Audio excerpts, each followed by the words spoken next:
hello, everyone. We're going to give it a couple more minutes so everyone can finish signing on for the webinar, and we'll get started shortly.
So hello and welcome everyone.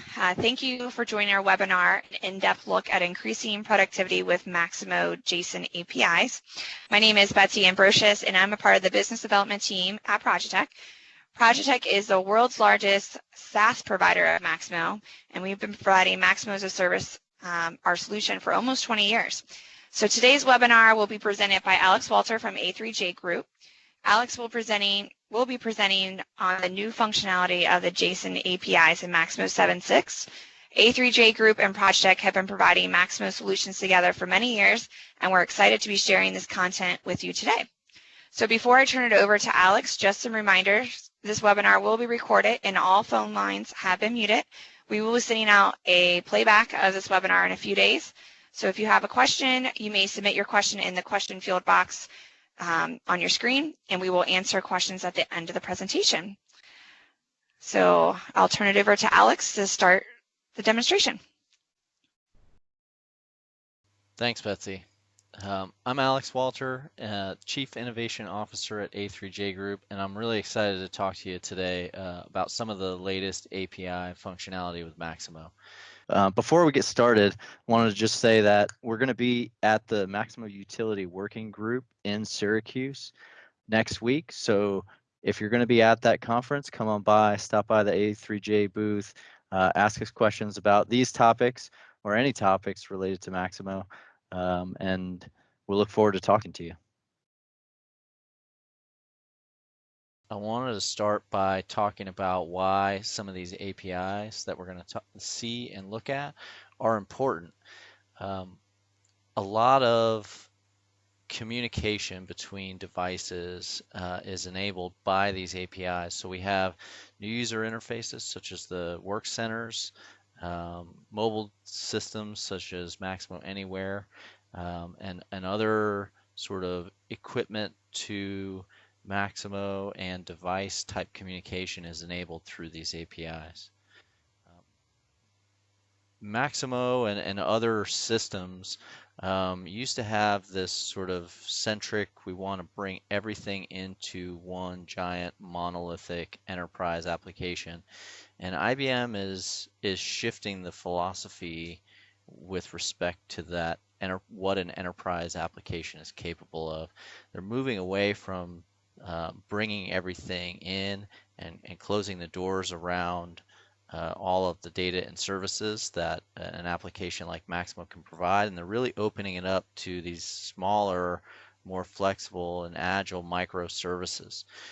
So think about your devices being able to talk directly to Maximo, or a tablet or a mobile phone, or anything that is capable of interacting over the internet these days, is now able to talk to Maximo. So by focusing on enabling more APIs, enabling more functionality to be interacted with Maximo outside of your standard desktop, you're really enabling communication and ability for these equipment devices to talk to Maximo. So it's an IoT enabler. So what we're going to talk about today is we're going to get into the weeds a little bit. We're going to look at how to connect to the JSON API in Maximo. We're going to take a look at some of the overarching metadata that's available through these APIs, such as system information, schema-based information, and others. We're going to look at how to query for Maximo data. So if I wanted to build a list of assets or work orders or any of those objects in Maximo, we're going to look at how to get that data out and display it through the APIs. Then we're going to look at also creating and updating data, so pushing data back into Maximo from API calls. So with that, I'm going to flip over to my Maximo system here and get started. So what you're going to see here is I'm using a client called Postman. It's a REST client that allows me to send URL data to Maximo, and I will get the responses back from the Maximo system. I also have a Maximo system here that we can look at that will allow us to see some of the data coming out in and out of the Maximo system as we interact with it through the APIs. So the first part is actually logging in. So I have a URL here, and you'll notice in the URL all of the URLs that we'll be interacting with today.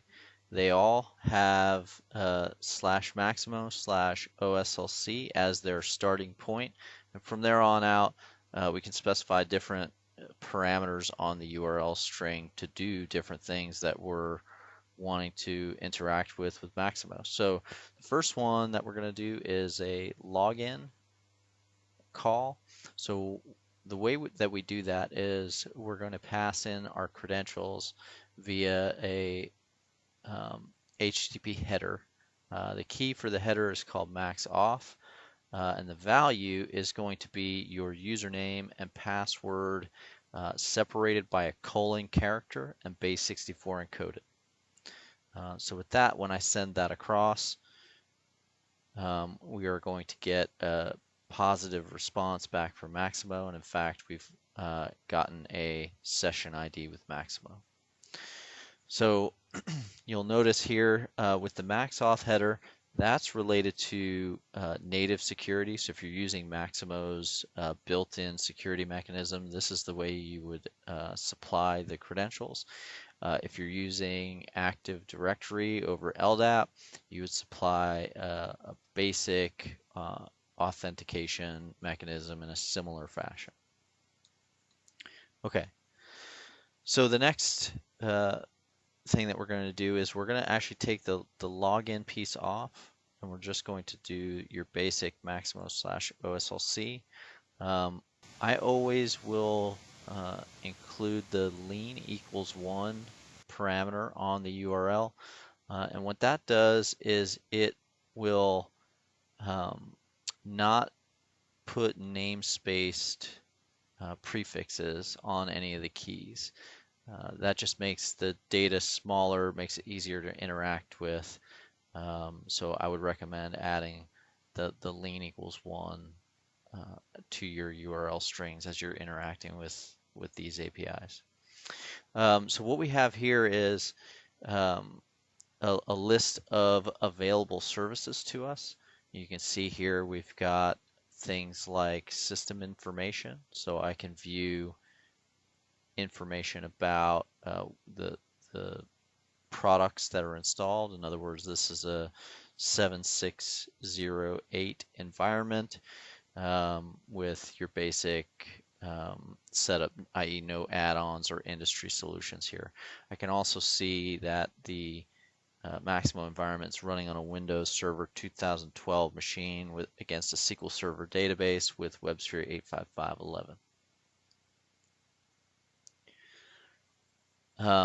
I also have the ability to see who or information about the logged in user. So the who am I URL will give me information that I am logged in as Mike Wilson. My default insert site is Bedford, and some other just basic person ID, user ID type of information about the user that's logged in. So that might be if you're using these APIs to do like a mobile app and you authenticate as a given user, you have some information about that user right at your fingertips. Some other information, we have information about the JVM members within Maximo. Right now I'm operating against a Maximo environment that is a single server. If I had a clustered environment, I would see multiple members listed here, one for each JVM that's in the cluster. I can even drill down deeper into each one of these members to get information about cron tasks that are running on that JVM, memory usage about the JVM. I can tell whether admin mode is on or off, how many users are logged in.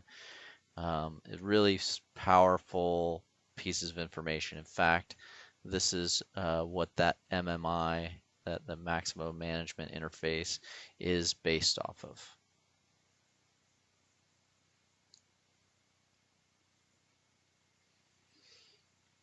Other things, the API meta information tells me information about what is available through these APIs themselves. So I've got information here that tells me each object structure that is available, all of the querying of Maximo data, creating of Maximo records, and updating those records is based off of object structures.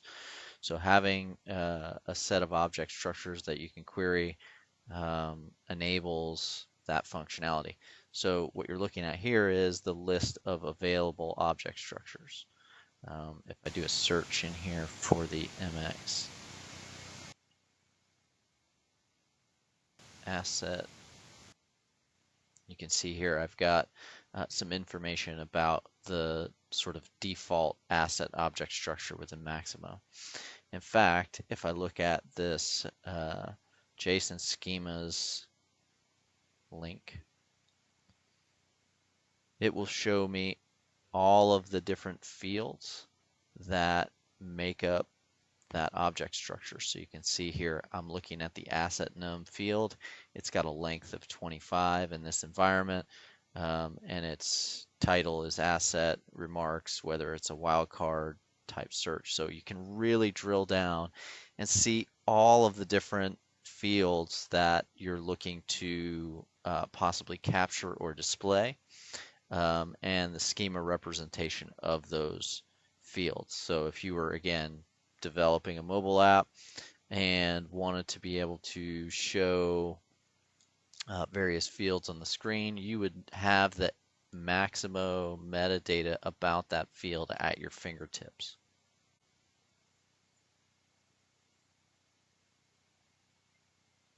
The other reference here, the API meta for a specific object structure, would give me things like saved queries against the assets.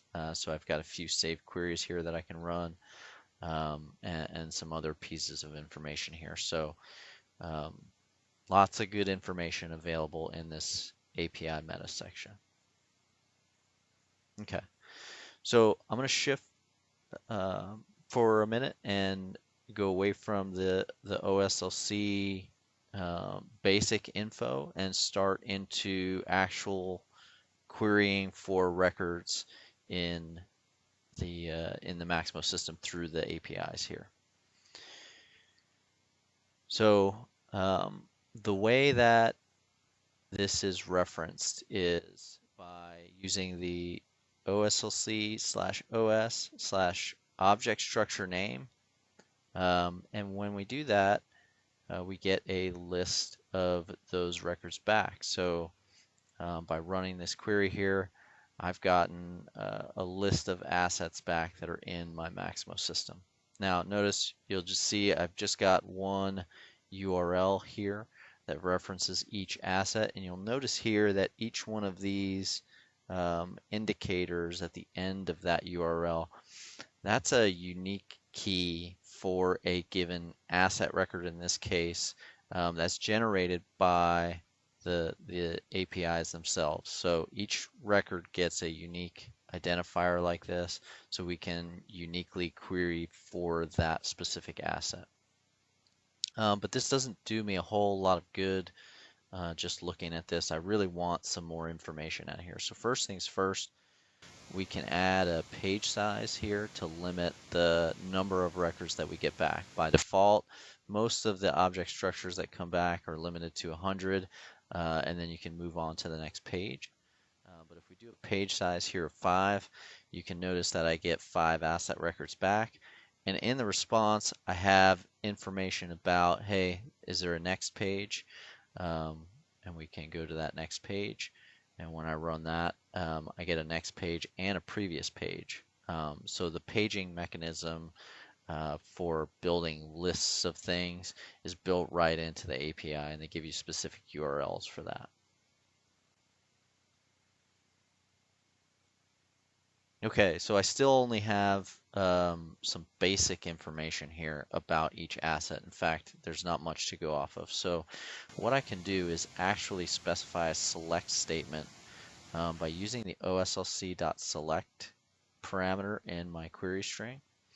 If I say asset num and description as a comma delimited list of fields, I can get back the asset num and the description for each one of these. Now it's also giving me collection references to each of the sub-objects in the the MX asset object structure.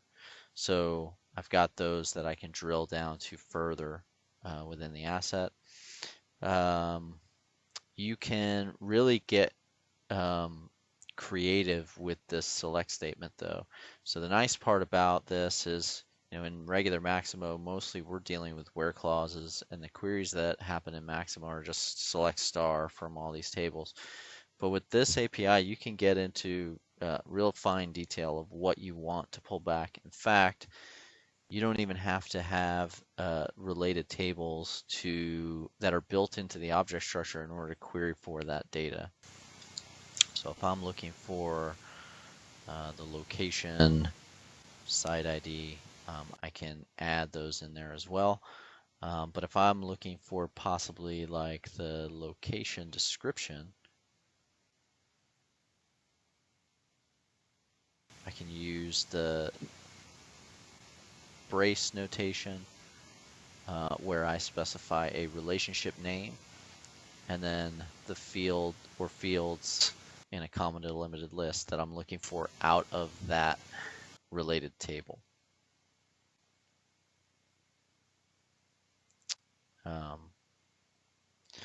So really powerful stuff.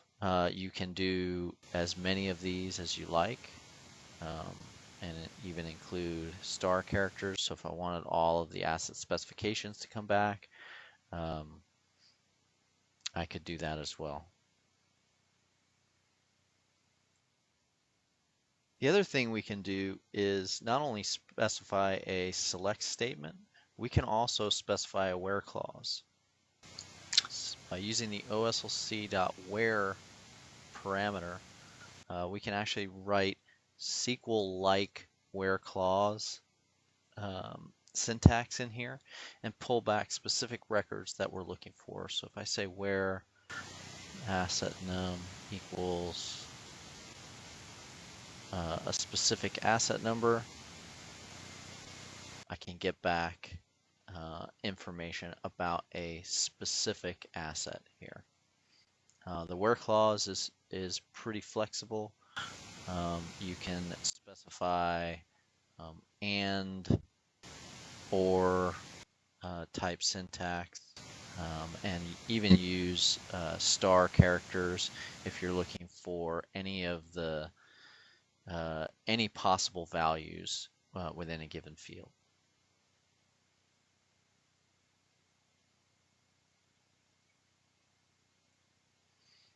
You can sort information by using an order by clause. If you use a plus in front of the field name, that will sort it in ascending order. By using a minus in front of the field, that will sort it in descending order. So this interface gives you the ability to do just about anything that you can do in that front end of Maximo. There's also the ability to use search terms and attributes. So take a look at the documentation that we'll expose to you at the end of this. There's a lot of cool features that they're adding every day with each release of Maximo. So be sure to have a look at that. Okay. Once we now establish that we have an asset or any record in here, we can use the identifier that's listed here as a method to drill further into that particular record. So if I were to click on this link here, you can see what I'll be doing is pulling information about that particular asset. In this case, we can use the OSLC.properties as a similar select statement where if all I want to see is the asset num and description, it will just give me the asset num and description. Alternatively, I can use the star character and get all of the fields back.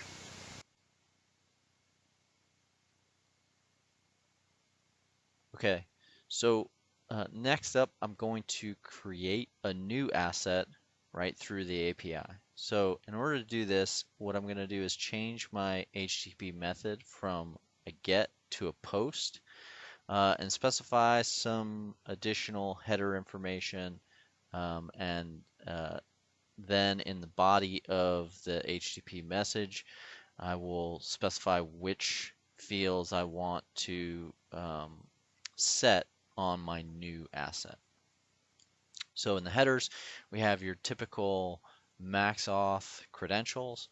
If I specify a content type header of application JSON and then a properties of star, what that'll do is when I submit this to create the new asset, it'll actually return back a full picture of the asset that I just created. Alternatively, you can specify a common delimited list of fields or the same type of select syntax that we looked at before. In my body, what I'm specifying is the information that I want to use to create the new asset record. So I'm going to specify an asset number of asset 20, site ID of Bedford.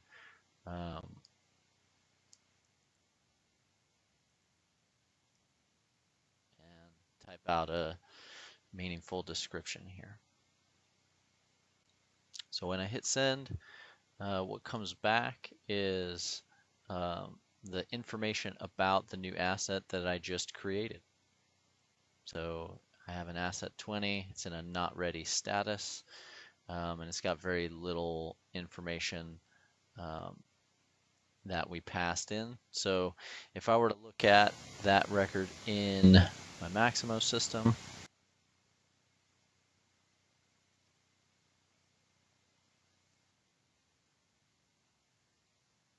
can see that I just created the asset 20 with a test asset through JSON API. So again, really easy to create records, and it uses all of the standard Maximo logic built in. So in the back end, it's really just using that Maximo integration framework and using the MBOs to build out all of the functions, the normal functions within the system. Okay, so with create, we can also update assets. So if we wanted to update this asset, what we can do is highlight it here. Again, I'm going to change my HTTP method to post. I can specify my headers in a similar fashion as I did here.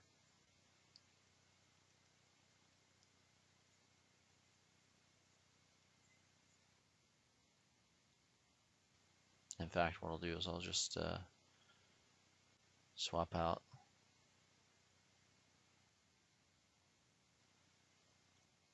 that in my update. Okay, so if I've got in an update scenario, I have a authentication header. I also have a content type and properties, same situation as the create statement. When I get records back from the update statement, what do I want to get back? The only difference is I'm also adding this X method override of patch that tells the integration that you want to update the record as opposed to create a new one. So from the body, I can specify a new location for my asset record as well as update the description. So now that we have a new asset, you can see that a unique identifier has been generated for that asset here. So I'm going to grab that because the next thing that we're going to do is update that asset. So if I come here and actually reference that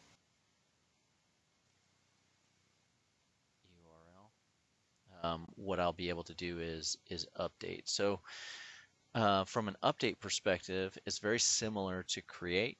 We have credentials as well as our content type and properties headers. We're going to add an X method override of patch, which tells the API to update the record as opposed to creating a new one. So in my body, I'm going to specify the asset type of facilities, which will mark the asset type field on the asset record. So if I run that, you can see I've gotten back a response, and the response, again, since I specified the properties of star, the record got updated with an asset type of facilities. So we can jump back into our asset, refresh the record, and see that facilities got put in there. So that's what we wanted to cover today as far as these APIs go. Just to recap, we were able to log in, look at some of the basic OSLC information that's available to us. We ran some queries against assets, created a new asset, and updated that same asset with additional information. At this point, we're just really scratching the surface of what IBM has built out in these JSON APIs that they've developed. Maybe on a future webinar or a future video series, we can get into some more in-depth capabilities with respect to that. So there's a lot of good documentation out there on the new Maximo Developer Center. There's also some great examples, how-to guides out on the DeveloperWorks community. So take a look at these URLs when you get a chance. There's a lot of great information and a lot of people that are willing to help. So at this point, I'm going to turn it back over to Betsy, who will field some questions for us. Thank you, Alex, for a great demonstration of JSON APIs in Maximo. We do have a couple questions that came through that I would like to review. The first question is, have you seen any connectivity issues when using APIs? Good question. For on-premise situations, you need to be on the same Wi-Fi network as Maximo. For cloud-based situations like Maximo as a service from Projitech, you would be able to connect with just a simple internet connection. So big benefit of using Maximo as a service would be to provide that sort of widespread connectivity to any device that's connected online. Perfect. Another question is this available in 7.5? So the JSON APIs were introduced in Maximo 7.6.